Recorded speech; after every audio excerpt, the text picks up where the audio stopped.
In order to simplify this expression that we're given here, which is some crazy fraction with exponents raised to another exponent, in order to solve that, we're going to have to be familiar with how exponents work, what their rules are, and what we can do with them in simplifying.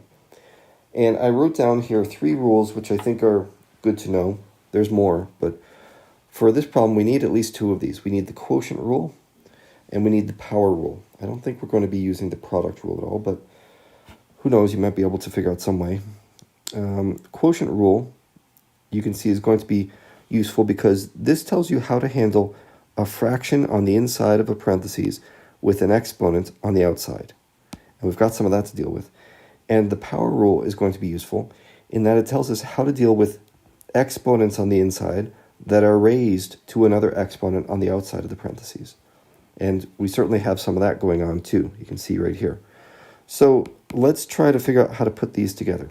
First, I'm going to use the power. Well, I don't know how you can use one first and not the other. We're going to use them both at the same time. Okay, I'm going to take this exponent, which is on the outside of a parentheses, on the outside of an exponential, and I'm going to multiply that by the exponents which are inside the exponential according to the power rule. I'm also going to multiply it by the bottom because it has to go onto the top and bottom according to the quotient rule. So let's see what we get there.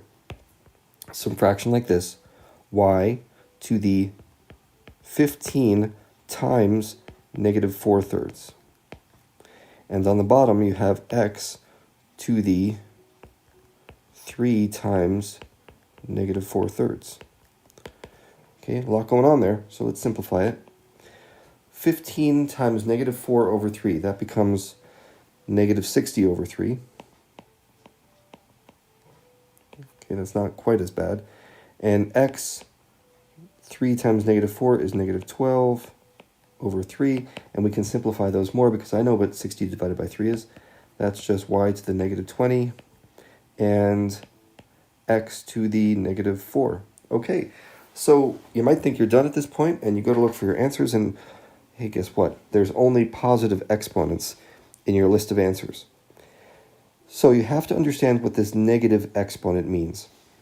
If you have something like, and I'm just going to pull a different example here, a to the negative b, what that means is 1 divided by a to the b.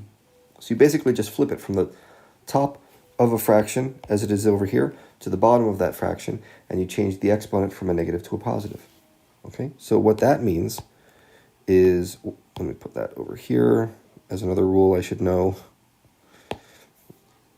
For our problem, that y to the negative 20, well, that's y to the 20 on the bottom of a fraction. That x to the negative 4, that's x to the 4 on top of a fraction.